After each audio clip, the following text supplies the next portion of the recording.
Hi guys, Debbie here. So this is part 3 of a little video series that I'm doing. And in case you didn't watch the other two, quick recap. I'm doing a tutorial on how to fancy or jazz up SVGs to turn them into sublimation prints. So you could totally print SVG files as sublimation prints and just press them as is. These are the 3 examples that I've been working with for the videos. The top ones are how the original SVGs. So these are files from my website, and when you download them, they open up like this.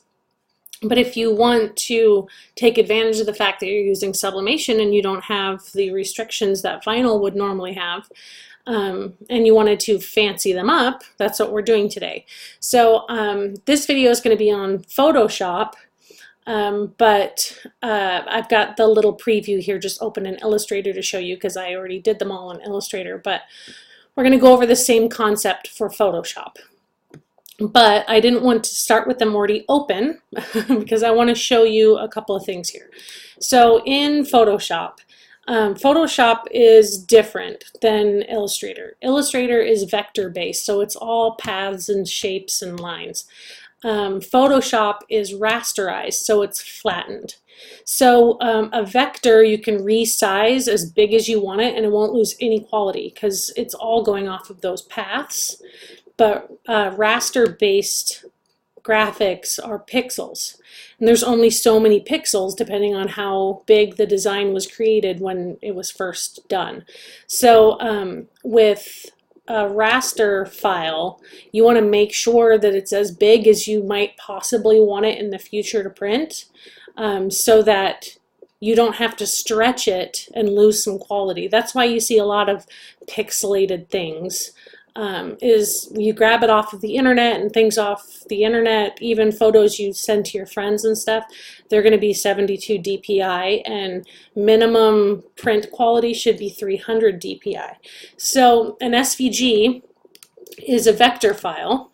So see these little blue lines here in Illustrator? Those are the paths. So you can resize it as big as you want it. Now, if you want to edit the SVG in Photoshop, which I actually really like doing, I like their effects and stuff easier, better. But there's just a couple of ways that you can pull them into Photoshop. And what you want to do is you want to pull it into Photoshop in a way that it's linking to the source vector file so that you can resize it on your artboard as big as you're going to want it. So this IMA Snap, for example, I've got it pulled up here. Here's the SVG file. You can right click, and this is going to be the same on a PC, essentially. You right click and say open with. By default, it wants to open up in Illustrator because it's a vector file opening in vector software, unless you've changed the default to Silhouette or something. But I have mine opening up in Illustrator. But if you go to Other, and you navigate to Photoshop and you hit open, open, rasterize SVG format. When you just go to open the SVG in Photoshop, it wants to rasterize it. So you could choose the size right here if you want, and just make sure that it's big enough to work with. But the way that I prefer to do things is I start with, so I'm going to hit cancel. I start with an artboard. Here, we're going to do this. Don't save. File, new. Start with an artboard. What do they call these? Preset? I don't know. Start with a document that is 300 pixels per inch or higher if you wanted to, but really it's not necessary. 300 pixels per inch is good. And then I switch this to inches, and you choose. Typically, I would go like all the way up to 20 inches by 20 inches. Most sublimation printers, the max you're going to find that's common is 13 by 19. And so I start with 20, so I have some room to kind of move things around. And then if it's rectangle, it'll fit on the whole 19-inch sheet without any issues. But it's completely up to you on how big you want to make it. But we're just going to start with this. hit create.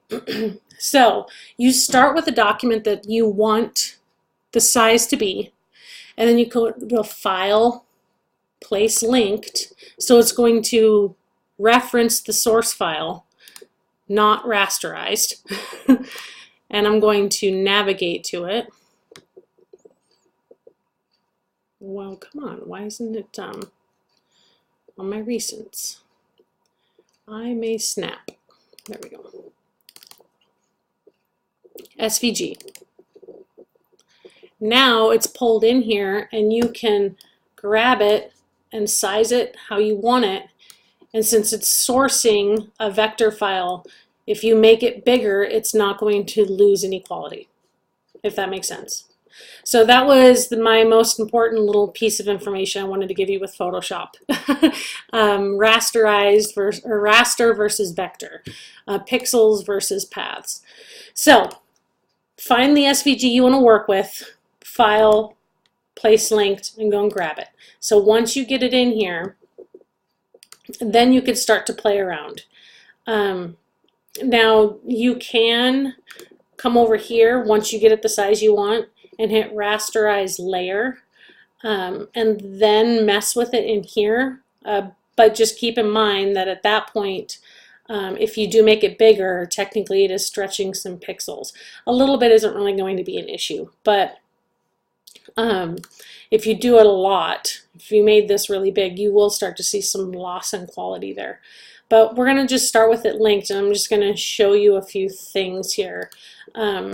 A lot of the concepts are going to be a little bit easier in Photoshop, but quite a bit different. But the one that we're mimicking here for this I May Snap is we're going to get some buffalo plaid in here.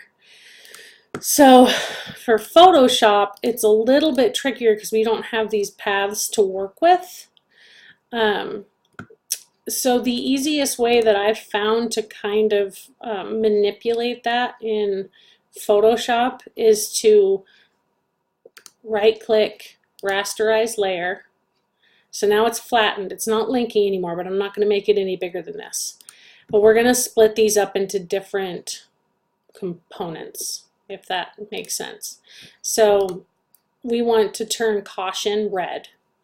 So if you come over here to your little selector here, and you can grab this caution, right click, and do layer via cut. So now it's on a new layer, so you can hide and view it. And then let's go ahead and let's just take this camera out and put it on a new layer. Layer via cut. Oh, oops, I'm still on the, I'm on the caution layer. Make sure you go back to your main layer, layer via cut. So now the camera is on its own layer too. So now you can come in and drop some masks over things if you wanted to. But what we're going to do here is we want to put some buffalo plaid in this little spot here. And it's actually a void. So if I hide the background, you'll see what I mean. There's no white there. I can't just cut that out. But we could put the buffalo plaid behind it. So we're going to go back up to Place Linked just because it's easy. I'm going to go back to my folder here. I do not know why it's not giving me the order that I want. Buffalo.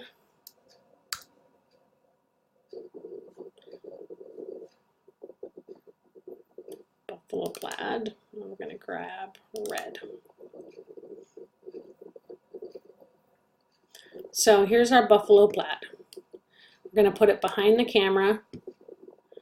You can adjust the size to get it how you want it. You can see the camera right there, so you can mess with it here. Check mark. Right click on the layer to rasterize it so we can edit it. And then you could just take your, not that, eraser. We're just going to erase it. Which that's not even that hard to do when you're doing it behind a path like this. Normally, when it's specifically just masking these paths and I want to do different parts at different times, I would use Illustrator. But I just wanted to show you, in case you don't use Illustrator very much or you don't have it, I subscribe to the whole Creative Cloud, and so I have all of them. But go back. I went out of my line. But if you don't, it is totally doable in Photoshop. You just need to kind of hand erase what you don't want. I'm just going to make this bigger so it's a little bit faster to get the rest of this out here. If you hold down Shift, it'll just let you kind of rock back and forth, do some straight lines, make things a little bit easier for you sometimes. Boop, boop, boop, boop, boop, boop, like that. Okay, so now we have buffalo plaid behind it. If you want these little spots right here to be white, you can go through and you can delete those too. Oop, that was too big. And so the heart, same concept. You can put it behind it. But I will show you another little trick which will give you another option here. If you go to the magic wand up here, and make sure you're on the layer with the camera, and you select right here. It's going by color. There's no color right there, background.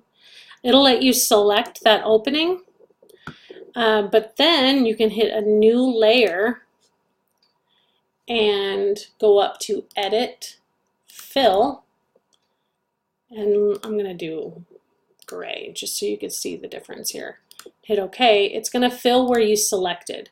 So that's just another option on how you can get it to be the shape that you want. Personally, I kind of avoid that because sometimes the magic wand doesn't grab it as clean as you want it to. Let's take a look and see how it looks here. Okay, that actually turned out great. Depending on what you're selecting, it just might not do exactly what you want. But I want to show you a clipping mask. So instead of just dropping it behind and erasing it, which is simple to do, but if you want to clipping mask it, you need to get the shape that you want to mask on its own layer, which now we have it. And we're going to do the same thing, File, Place, and I'm going to pull in some of my bokeh textures here.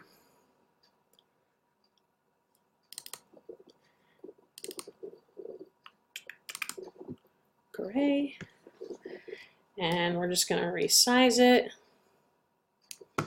Make sure it covers up the heart all the way. You can move it around again if you need to later. But make sure that what you want to mask is directly above the shape you want it to be in. So we're over here, in case your eyes aren't over here yet. Right click on the texture and hit Create Clipping Mask, and you'll see this little arrow show up, and it'll change it to the shape of what's below it. Now, if you wanted to, you can select both the shape and your mask and grab a corner and hold down either Alt or Control and just make it a little bit smaller. But depending on the shape, that doesn't always work out how you want. See how it's not even? Or I'm just going to hit this little button here so it doesn't take that change. Or you can come over here. Let's see if it'll let me do this. So you choose a style. If you don't have it in your dock somewhere, you go up to Window, Styles. Click on any style and you'll see down here these effects will pop up. I don't want the outer glow, but I knew I had a stroke on here. So you just need any of them, preferably one of the simple ones. Like I know that this one is one that's always there. If you double click, then you can come in here and get rid of the ones you don't want. So we're going to erase that one and that one and that one. We're going to go to stroke. I'm going to change it to white. And then I'm going to change it to outside. Oh, just kidding. My clipping mask doesn't like that. Inside. And then you just adjust it until you get it how you want it. And you hit OK. So here's that one. I'm going to show you, we're going to do this over again. Oh, wait, hold on, I just saw something. This. We need to change that color. Same thing, I would do that with the style. So you come back over and you pick another style here. We can just start with this one again because I know everybody's going to have that. It's just one of the ones that's installed on the system. So let's get rid of drop shadows and stroke. And we're going to go click on effects and we're going to do color overlay. Just keep it on normal. We're just changing the whole color. Double click to do the picker and it'll let you just click right on that. So that's how you would do this one. Then you hide the background and you export it, save it as a PNG file. So I'm going to show you these other couple designs here. So we're going to go back to inches. No, let's do 20 and 20 and 300. And we're going to place. And we're doing, what's this one called? Took the leap. Let's do that one.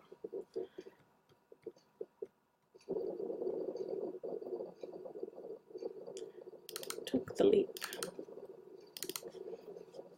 Okay, so same concept. Get it the size that you want it, what you think you will anyway. Drop it in. Now, this one, right off the bat, that's not what I wanted to click on. Right off the bat, I know we're going to put a little watercolor swooshy thing behind it. So we're going to go and place again. Or here, look, let me just show you. You can just drag and drop it in. This one's already rasterized, so it's not going to change it. I'm not trying to pull in a vector, so let's just drag and drop it in, show you this way. Move the layer order so it's behind, like this. And we're going to adjust the opacity of that layer, get it nice and faded. And then we're going to, let's take the wings and put them on their own layer because we want to fill this. And it's going to take a couple little tricks here. Okay, so we have to rasterize the layer because we're going to be messing with it. Come on. Oh, right click, layer via cut. That's what I meant to do. I just thought that through for a second. So we want to first, so I'm going to hide this for a second. We want to come back and we're going to do a mask on it again. So you grab a layer, not a mask, I'm sorry, a style. Choose one of these styles here and then just erase it and go to color overlay. We're going to turn it black. So we get that to start with. Now I want to create the wings again so we can mask the wings. And we need to fill them, and I'm going to show you another way that we can get those wings extracted. So I'm going to duplicate the layer, and we're going to, we can just get rid of the effects. It doesn't really matter right now. We're going to save this one with the outlines on another layer, and then we are going, here, you know what? I want to keep that black. If you want to just lock down that style, you can right click and hit rasterize layer style and it'll just save it that way.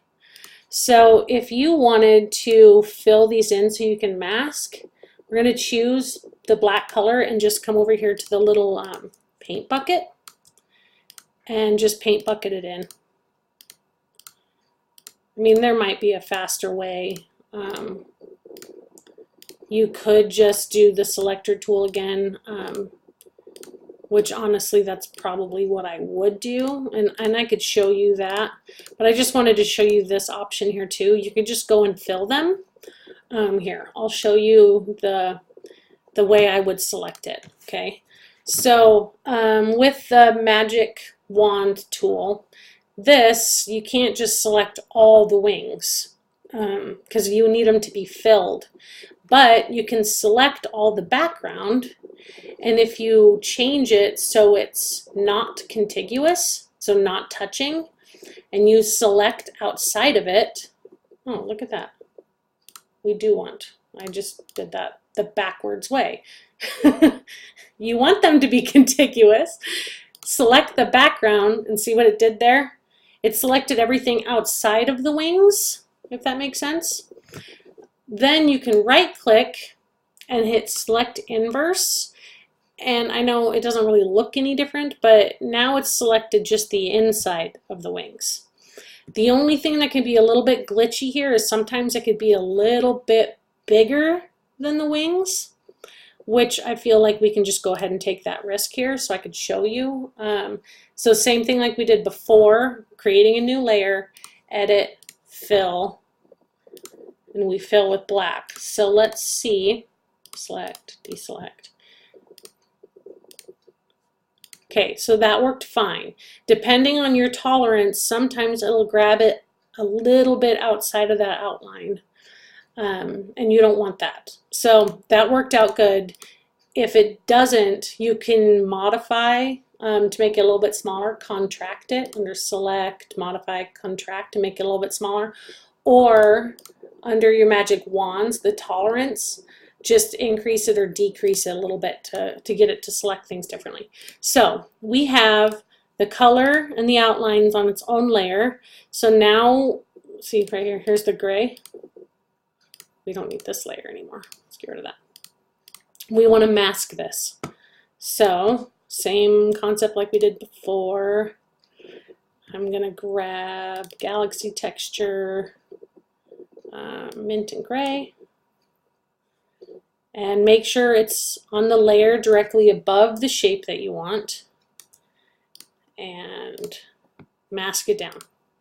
So now we have our wings. Now I'm not going to go and do the same thing for all of this because I just showed you the same concept that we would need to do here. But you could just go and hand select and bring this to a new layer and mask on glitter. But I'm going to skip that because it's already been 20 minutes and I wanted to show you just a couple of other of these style options here. So let's make this, like let's say you wanted this background to be bolder. This is why I like Photoshop for these kinds of things, because you have a lot more control over the amount of either outer glow, drop shadow, whatever, around these letters to make things stand out on backgrounds better. I mean, you could totally do it like this, and that's fine. You can make it darker, whatever, but personally, I prefer to have a little bit of white around these. So come back, I save a style. I have one right here that I use a lot, and then I adjust it from there. But if you go to just one of these stock styles here and double click, it'll start, you need to learn some of these cool style options here. So yes, there's drop shadow, and the drop shadow can actually be changed to white, oddly enough. I don't know why this style has 3 drop shadows. It drives me nuts. But the default here, it's on multiply, and that's not going to do you any good with white. You need to change it to normal. And then you can increase the opacity and the size. But if you look at it, I'm gonna bring this down so it's a nice sharp edge here. The drop shadows are all going to be kind of moved to one direction. You could change that under the angle here. But if you wanted to do an outer glow, the outer glow, let's turn it to normal, it's like evenly around the whole thing. So I like outer glows a lot. You just have to kind of tweak them to get the look that you want. And personally, I would go with something kind of like this here. You know, like nothing too crazy, just enough to help it kind of stand off the background a little bit. You can even do the same thing to the wings. So let's say she took the leap here. See these effects? If you right click and you hit copy layer style, and you come to your base shape for the wings, paste layer style, it'll drop it right in there so you can match it. So there are some programs that work better for this than others. It totally depends on what you're doing. Personally, I love Photoshop's like blending and style options. There's way more control to manipulate it how you want it. But for an SVG, that can be kind of annoying because you have to do these separate layers. If I was going to be just doing this design from scratch and all these were already separated out on other layers, then it'd be easy. Pulling in an SVG that you want to recolor a lot into Photoshop can be a little bit annoying because you have to separate out those things, and sometimes it's not as easy as this one. But again, it's just personal preference. Honestly, I have a tendency to work with individual elements in Photoshop. So like I did here, look, I'm gonna just show you this here. I did these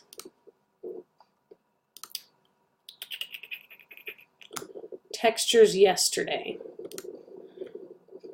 and it was I wanted some sweater. It was like knit, and I scanned in one of my sweaters and it started out white and I needed a bunch of different colors. So I usually work with the individual elements in Photoshop. And then I assemble all my designs in Illustrator. But like this, for example, I did this texture all in Photoshop, but then I did all the masking and stuff in Illustrator. So I bounce back and forth a lot. Oh, maybe this isn't a great example, but I wanted to just show you. You can also manipulate things even more. This is why I was going to the sweater here. Let's say we want to do this sweater for the wings. I know that's weird. We wouldn't actually, like, who wants sweater wings? But if you wanted to change the color or something, you can do that a lot easier in Photoshop. So you're just right in here and you can go to image and adjustments and change around the brightness and contrast or whatever, or you could drop another mask over it. So let's say we wanted to do this turquoise, kind of bluish, to match the sky and such. You create a box over the sweater, and then you get these blending layers, and there's a lot more you could do with them here. But then you could change that. So I just chose multiply, and then you can hit create clipping mask, and then you have turquoise wings. Turquoise sweater wings, which is kind of funny. But anyway, all these programs, they all have pros and cons on different things. And honestly, I bounce back and forth between Photoshop and Illustrator all day long. They're both big programs, and so sometimes it doesn't work very well to have them both open at the same time, which is why having a computer with a lot of RAM and spare memory is good to have. But even if you just use one at a time, which is just fine, you know, they both have strengths in different places. But anyway, hopefully that showed you some of the things you could do in Photoshop to play around with designs. If I missed something, feel free to let me know and I'll try to circle back and get to it, or I can always do more videos. But as usual, I've rambled on for about 30 minutes on how to play with SVGs. So hopefully you didn't sit down and watch all three, because then we have an hour and a half's worth. But anyway, thanks for watching. And like I said, if you have any questions or you get stuck on something, just message me through the group or my page or on Facebook, or I'm all over the place. So anyway, thank you.